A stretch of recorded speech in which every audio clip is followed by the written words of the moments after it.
Welcome to Legal 123s with ByrdAdatto. Legal issues simplified through real client stories and real-world experiences. Creating simplicity in 3, 2, 1. And welcome back to another episode of the Legal 123s with ByrdAdatto. I'm your host, ByrdAdatto, with my co-host, Michael, the Reader Byrd. Thanks, Brad. As a business and healthcare law firm, we meet a lot of interesting people and learn their amazing stories. Before I introduce today's guest, I spent some time yesterday looking for an interesting story to get us started. All right, I'm interested. I have my sense of humor is pretty low bar since I'm almost like a 13-year-old boy. But so why don't you tell us what some interesting stories learned? Okay. Well, Brad, my sense of humor is much different. I only curate Pulitzer Prize type stories. Well, and this story. This was maybe not quite to that level. I found a story out of China titled Desert Scenic Spot Under Investigation for Ensnaring Tourists in Expensive Toilet Trap. I think they should have titled the article 2020 in a Nutshell. All right. We want more. We want more, Michael. Okay. More. Well, so here's the story. Apparently, the suspects would put this at this scenic stop in the desert in China. They put the portable bathroom building at this rest stop far enough out in the sand so that when cars would stop to park, they would be too far into the sand and they'd get stuck. And then they would charge exorbitant fees to tow them out of the sand so that they could leave. And I think the equivalent in American dollars was over $400 that they were charging to get them out. And in fact, 2 of the suspects, I think there was 5 that were arrested and 2 are in jail currently. All right, Mike. You have been pushing me for weeks, and everyone who knows me, I have some of the most terrible dad jokes of all time in my brain that just constantly come out, but there's way too much content here.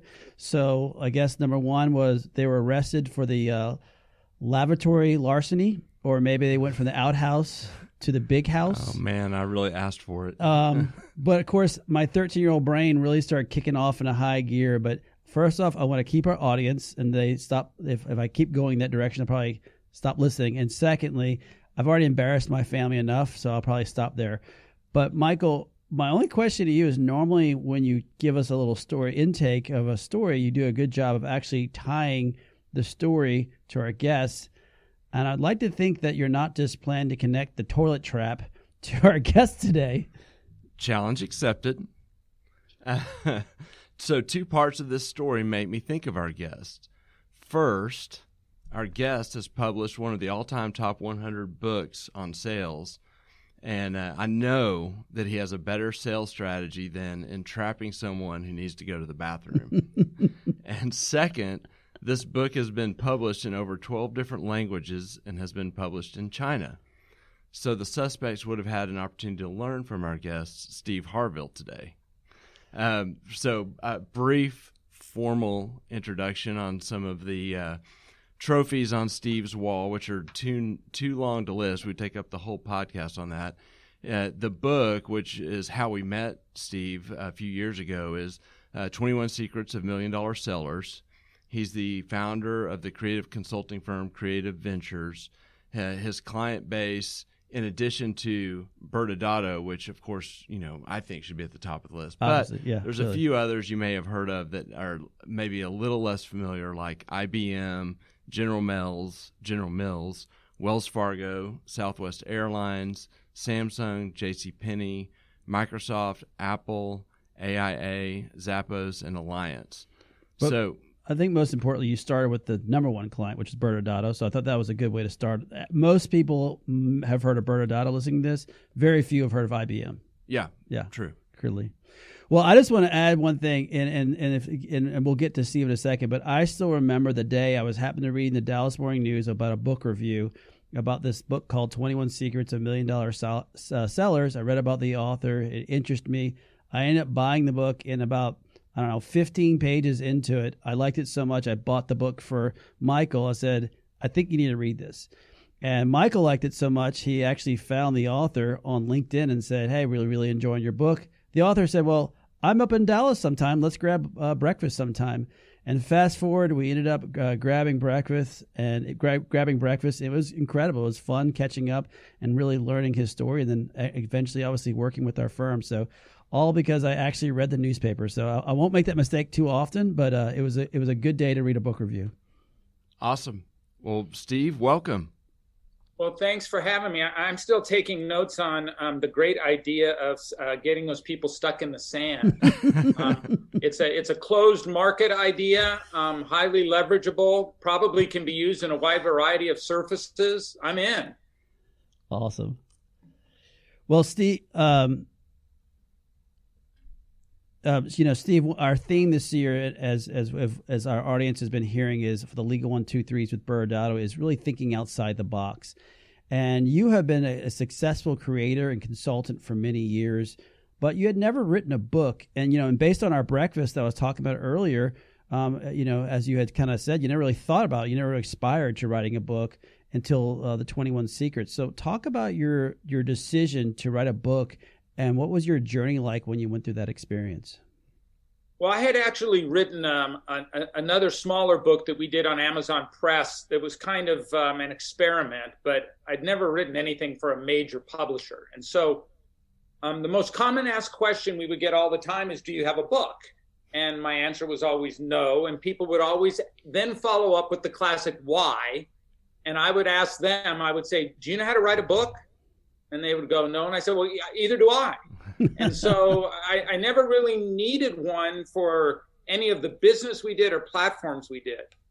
But I was giving a program around the ideas that are the foundation of the book. And a company came up to me afterwards and whisked me aside and sat me down and said, this is a book. This is going to be a huge book for you. And we would love to be involved with you in writing it. We'll help you write it. We'll market it. We'll design the cover. We'll get it into bookstores. And we only charge $60,000. And I went, well, I said, I'm pretty wicked smart, but I said, let me make this leap right here. In other words, you want me to pay you $60,000 for me to write a book? And they said, well, the model works kind of, and I said, at the end of the day, that's what we're looking at here. And I didn't have any interest doing that, but it made me think a little. And I called a friend who was an agent in New York, a literary agent. Now, I didn't know she was one of the top literary agents in New York at the time. And I told her about the conversation, and she goes, well, what was the idea? And I go, it's based on this research we've done. She goes, send me an outline. So I said, okay. So I did like some half rear-ended outline, and I sent it off to my agent. And she said, are you willing to do a treatment of this idea? She goes, because I can not only sell this idea, I can sell this idea to a publisher in one day. And I went, well, what's a treatment? Oh, she goes, you need to hire an editor to help you do a treatment, which is, like the table of contents, a sample chapter, what's the book about? It's like 37 pages of stuff. So I said, well, okay, I don't have a professional editor. She set me up with someone who turned out to be one of the cornerstones of me being able to do the book. We did the thing. We sent it to Lynn. She called me up and she said, Steve, there's going to be a bidding war for this content. Wow. And I went, is that like what I think it is? She goes, yeah, there's going to be a bunch of publishers bidding to get your book. And I'll call you back Monday and I'll tell you what they are and I'll tell you the one to choose. And the conversation literally went like that. And I went, okay. And Monday she called me up and she goes, here they are. Here's the one you should go with and why. And I said, okay, let's go. We'll do that. And she stopped because we have a history together. And I'm an ex-surfer, which has a tendency to make you not take life very seriously. And she said, Steve, if you say yes right now, they will have a contract overnighted to you tomorrow. You and an attorney will look at it. And when you sign it, you're going to have to write this book. This isn't like, where you get to just kind of cruise around. You're going to have to do it. And I said, okay, I understand. And the contract came and we went through all this stuff. And I sat down with my wife and my team in Dallas. And I said, guys, if I do this, it's going to take me a while away from the company. doing stuff. And I turned to my wife and I said, "Hun, it's going to take me down in the Batcave writing on Sundays and Saturdays." She said, "Let's do it." And we signed it, sent it in, had my editor, and that started the process of creating the book. Wow. Well, I've never heard the word treatment before, and I think they're underselling it when that means 37 pages. Yeah, I thought so too. There were a number of things that would surprise a first-time author. Like in the book, it'll say like the book is going to be 75,000 words. And so after I signed it, I asked my wife, I go, "Laura, how long is that? Is that like 300 pages, 500 pages?" And she goes, "I have no idea how long that is." So what you end up doing early in your writing is you're typing, and then you're looking at word count. Typing, looking at word count, typing, trying to figure out how does this all fit together when you're learning how to create. Now, I've written a lot of stuff in my career. I've written for major magazines, industry magazines. I've designed programs. I've written our newsletter, which goes to 30,000 people, has been around for 15 years. I had a syndicated magazine column. But there's a difference between writing short form and writing long form. Mm-hmm. Long form is a narrative arc that connects ideas along a theme, right? Short form is just, here's my idea. I'm just going to write this. And we had 2.5 years of research and to go through to create the basis for the book. And so my editor, she turned me from a guy that writes, she turned me into a writer. And I discovered after about it took me about 3 chapters to even figure out what I was doing, where there was a methodology to it. And I studied other writers and did they write with music on? Did they write with silence? What did they use as a system of recording stuff? So I was studying the whole time as the process went. And then as it started to go along, there's 21 chapters in the book. By the time I was probably to 8, I knew what I was doing at that point. Well, talk a little bit about the research that's kind of the foundation to the book, because I find that fascinating as to how you arrived at your 21 secrets. We work with a lot of large companies that have sales forces. And I got a call, and a large company in New York was getting ready to survey their international sales force, and they wanted me on the team of the survey to help them simplify the process, keep it in a simple context. That's the expertise of our firm, is simplicity. And so I didn't even ask. I foolishly violated one of my laws, which is speed should never outweigh thought. And instead of thinking about it, I just jumped on a plane and flew to New York. And I was in this big conference room with big leather chairs, and they had already hired a firm to do the survey, and they were going over the questions, and I was just sitting there. I didn't know hardly anybody in the room but one other person. And finally I stopped and I said, "Is that all the questions you're going to ask?" And they said, "Yeah." And I said, "Well, you're not asking what anybody actually does or what they feel or how they think. You're asking all questions that on a scale of 1 to something, how many do you do it? And you're going to get answers like 7.3. Like, what's a 0.3 of anybody doing anything?" I said, you're not asking the right questions. And the person said, yeah. Look, that's not why you're here. You're here to do this. So I said, "Oh, okay." And I just did that. And then I jumped on the plane, went back to the office, and got another call to go to a national sales meeting in Las Vegas, where the company every year did this gigantic meeting, $1 million worth of funds for the meeting, flew people in. Big, gigantic thing. And they said, "Steve, I want you to come. I want you to go to as many sessions as you can. And at the end, I want you to tell us if it's worth spending $1 million every year for our sales force." That was kind of, in a nutshell, that was the project. So I went to all the workshops, took a bunch of notes. And then the last night was the awards dinner. And everybody's been to things like this, right? Mm-hmm. You're in rounds of 10.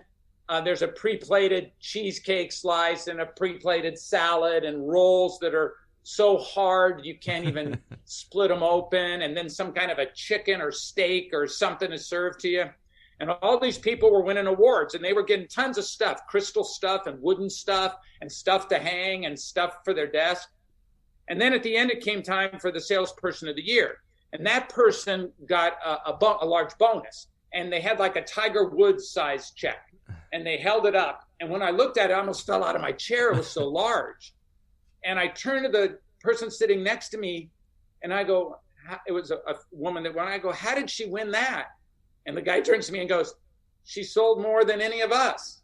Like, as though that was like, right, like that part I had figured out. I said, no. How did she do it? What did she do? The guy goes, I don't know.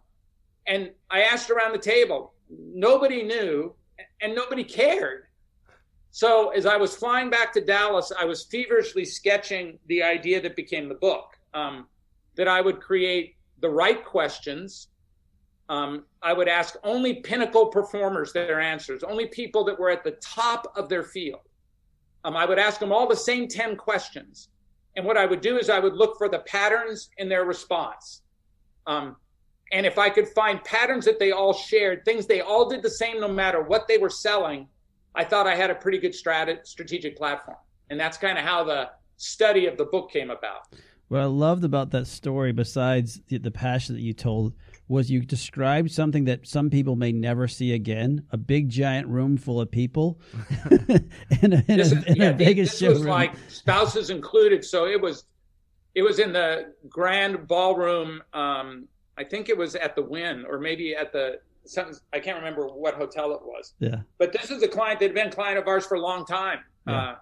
And I was just shocked at the lackadaisical attitude of them thinking there's nothing they could learn from her when she's clearly the best one in the room. Right. Well, that's a perfect headway into like the next piece of it. So you've got this idea, but we were just kind of leading into it a little bit, but what should businesses be thinking about as they head into 2021 with such a big shift? That's what's happening right now in 2020. That's a really interesting question. I would say I'm not a futurist. I don't know why we don't have jetpacks or flying cars or anything like that. But there are two things that will tell you kind of about what's going to happen. One is the past. If you look into the past always tells you the truth. The future speculates, but the past tells you the truth. So what has happened when we've recovered from disastrous elements before? And we have a history of that. Not only does America have a history of that, the planet has a history of that. And we have a tendency to fall backwards, not forwards. When they first opened the beaches in Southern California during the COVID crisis, and they told everybody social distancing and stay away, and you saw pictures of the beach, it looked like the 4th of July. They didn't pay attention to anything.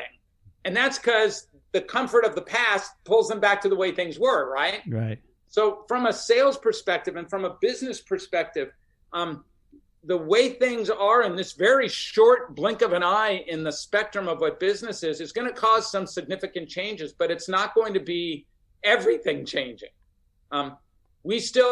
People will still be looking for relationships when they're buying something that doesn't come in a box. I mean, if you buy something in a box that's delivered by a guy in brown shorts in a brown truck with brown shoes, that's different. If you're buying something that's not stuff, you're buying insight and knowledge and perspective. And those are relationship items. And that's still going to be a very big deal. And the people that are laying the foundation for that now will come out more successful than those that aren't. Our clients aren't constructs of data. That's just a piece of what they are. Mm-hmm. They're human beings. And they'll be looking for help along those lines when whatever happens. It'll be interesting too, because it's it on the relationship piece. I'm hoping that Zoom is not the new normal. I don't think you have too big of a worry. I wrote a piece on purpose. What does purpose mean in these times, right? Usually when you're all working together, the work environment creates the social fabric that kind of gives you purpose. And when that's removed, how do you do that, right? What do you do? And are you always going to be, at home with your kids and cats and everything like that? If you look at great innovation, it doesn't really matter what you look at. You can look at Jonas Salk's polio vaccine. You can look at the creation of the microwave oven. It doesn't really matter. Anything innovative happened when people got together. It didn't happen siloed and in isolation. It happened when people shared ideas, when they were in conflict, when they were exploring. And all of that isn't going to change. And you cannot do all of that. That's my hot sports opinion. One thing I love what you said about that is that it's so true, is that going back to that relationship of the relationship items versus the brown box items, it rings true, because I think with a lot of people, what happens is they end up, they think this is what the new norm is going to be, that they're only going to do school via Zoom, or you're only going to have meetings via Zoom. And that connection that is so important and vital, especially when you're advising someone, is lost somehow. And I don't know why they would think that. That there would be nothing ever, we would never get together again. It's because they either haven't looked at what happens, or the time. One of the things that blends in our mind, we don't have an organ in our body that tracks time, right? We can track what we see, what we hear, what we smell, taste, and touch, but we don't have an internal organ that tracks time. And so time gets all messed up during this stuff. And I think people start to think that that's the way it's going to be forever. And my perspective in working with a lot of large clients is it's a temporary thing. How temporary, or what the new thing's going to look like, you might want to ask somebody that claims to be a futurist. I'm not. But I will tell you this. If you want to learn what's going to happen, you should look at yesterday.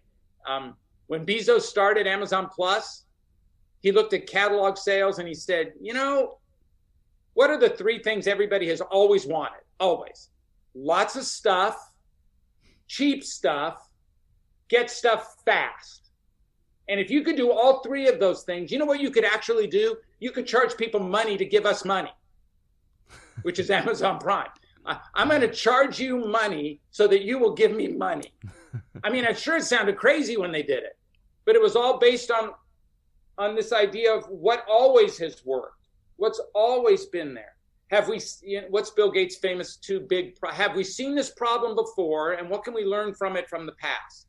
Those are the two questions. And the questions that other people should be asking is, how can I be better than I was when I left? That when I come back, how can I be better? Which helps my career, my company. That's what they should be thinking about. And this time gives ample opportunity to do that, and learn different learning formats that have been out there. Well, I love your perspective. There's a lot of wisdom there, because I think that people almost get a level of anxiety trying to predict the future, because as we know, no one's a futurist, and you have something that people can grab onto with something that actually happens. I'm just not. I'm an optimist by nature, and so I always think things will work out. I think that we're really good at fixing problems, and science is really helpful along lines like that. And you can accelerate, like we've seen. It's just amazing the level of acceleration that can happen when you give somebody a couple $2 billion. All of a sudden, they go to work. That's awesome. Well, we one final thing before we kind of transition is I can't tell the audience enough how impactful this book was to Brad and I, and Creative Ventures has been for us. And I know, Steve, you've graciously offered to sign books for or sign the I'll do a book plate for anybody that wants the book. Tell me they bought it. Just, you can give them my email address or something somehow, and I'll send directly a customized, personalized signed element to anybody that wants it. Yeah, in fact, your contact information for those listening to this podcast will be below in the notes section, so they'll be able to reach out to you. Yeah, sign up for the newsletter, read the blog, look at the videos. We launched a new video series this year called Did You Know?, which is our new story series. We just posted a new one on breaking barriers. So yeah, anybody, all that stuff's available, and I'll be happy to talk to anybody anytime. Awesome. And yeah, the content's awesome. So I encourage everyone to check that out. We're really grateful to have you on the Legal 1-2-3s with ByrdAdatto. We're going to say goodbye, go into a commercial, and on the other side, Brad and I will share our insights from today's episode. Great. It's been an honor. I'd do it anytime for you guys. Thank you so much. Many business owners use legal counsel as a last resort rather than as a proactive tool that can further their success. Why? For most, it's the fear of unknown legal costs. ByrdAdatto's Access Plus program makes it possible for you to get the ongoing legal assistance you need for one predictable monthly fee. That gives you unlimited phone and email access to the legal team, so you can receive feedback on legal concerns as they arise. Access Plus, a smarter, simpler way to access legal services. Find out more. Visit ByrdAdatto.com today. And welcome back to the Legal 123s with ByrdAdatto. I'm your host, ByrdAdatto, with my co-host, Michael Byrd. And now, Michael, it was really fun catching up with Steve on so many different levels. He had a lot of fun things to say. I almost wanted to bring in the fact that the toilet trap that he was discussing, he almost fell into that with the pay me $60,000 so that you can write a book for us. That was, I think, that his toilet trap. But he didn't get stuck in the sand for that one, did he? No. But typically after an episode, we kind of jump into some ideas of how we can think through processes from a legal perspective. But today, I think we, having someone show up who both you and I read his book and it was impactful for us. Maybe let's shift a little bit and maybe give our audience a little insight to us, or what are some of the books that you have read that has impacted you from a professional perspective? Yeah, and we're small business owners, just like many of our audience, and so the three books that I came up with have had a massive impact on running a business. The first is no coincidence is 21 Secrets of $1 Million Sellers by Stephen Harvill, our guest today, and he was part of the reason we asked him on, because how impactful that book was for me. And there is so much validation that comes from the things that we had kind of wisdom we gained along the way on doing things right. I mean, we don't think of ourselves as lawyers, as sellers, but we are building relationships with clients, and clients hire us, and there are things you do to help form stronger connections, and so it is extremely impactful. The second book is actually a children's book that we've talked about at ByrdAdatto University here with the team. Have You Filled a Bucket Today by Carol McLeod, and it's a really popular book. Many of you have probably heard of it or read it with your kids, but professionally it really helps when you're thinking of a team and thinking about kind of the attitude and heart of a team that people that you want to work with, really being others focused instead of inwardly focused. And it really just resonated to me. And I read it for the first time, reading it to my now 11-year-old daughter, Alex, but she was little at the time. She was 5 or 6 years old. And then the final one is probably the first book I read, was The 5 Dysfunctions of a Team by Patrick Lencioni. I can still remember, Brad, when we first started working together, this was one of those books I brought in to you and said, you got to read this book. And for our audience, it was not because we were dysfunctional. Just that's not why, right? I'm just making sure. No, Brad. You can think that. No, I'm just kidding. No, yeah, you're right. It's a fair question, but the book is just talking about how meetings are run and how businesses are run, and it really focuses on leadership, and it was really impactful to help kind of hold a mirror up to how, at the time we were at our old firm, how are we doing things, and how can we become more effective and efficient and have a stronger connection with one another. Yeah.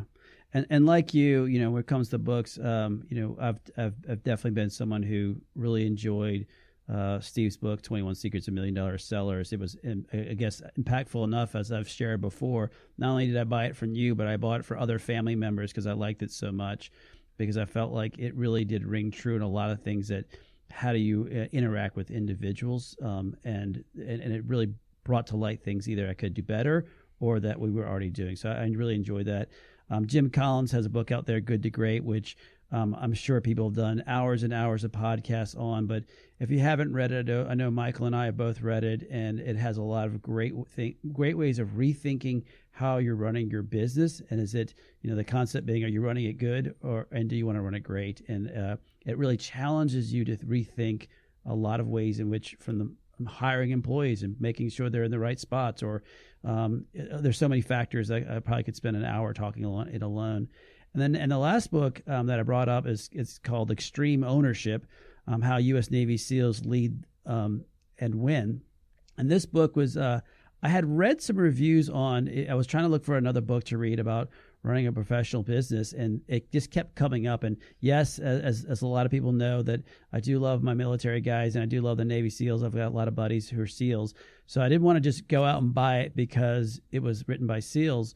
But the more I read about the reviews on it, Jocko, I'm going to mispronounce his last name, but Willink and Leif Babin are two guys who really take stories that they had where they said, hey, this isn't right the way we as SEALs are doing it, and we need to correct it and find a better way to do it. And then because they also have their own consulting company, they then took those applications that they learned in the military and applied it to real-world situations. So the book's great because you can see how they're engaging in a firefight, and something goes wrong.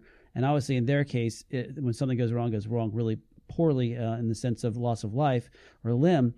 But what they learned from those lessons were so valuable that they could actually start applying these in the business world where, as we've talked about before, you may not be loss of life, but you might be loss of income or loss of the big sale that you need to continue to grow your business. So either way, all of these books that Michael's mentioned, I've mentioned, I know that for us, they're impactful. Love to hear from an audience of other ideas they have of books that they've read. But I think these are important things as you grow a business, to find something that has an impact to you and to be able to read it and share it with others.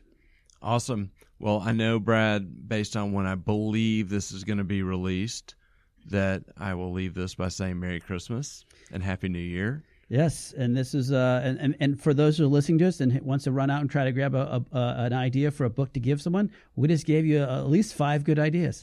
And most importantly, 2021 is around the corner. Yay! Thanks again for joining us today. And remember, if you like this episode, please subscribe, make sure to give us a 5-star rating, and share with your friends. You can also sign up for the ByrdAdatto newsletter by going to our website at ByrdAdatto.com. ByrdAdatto is providing this podcast as a public service. This podcast is for educational purposes only. This podcast does not constitute legal advice, nor does it establish an attorney-client relationship. Reference to any specific product or entity does not constitute an endorsement or recommendation by ByrdAdatto. The views expressed by guests are their own, and their appearance on the program does not imply an endorsement of them or any entity they represent. Please consult with an attorney on your legal issues.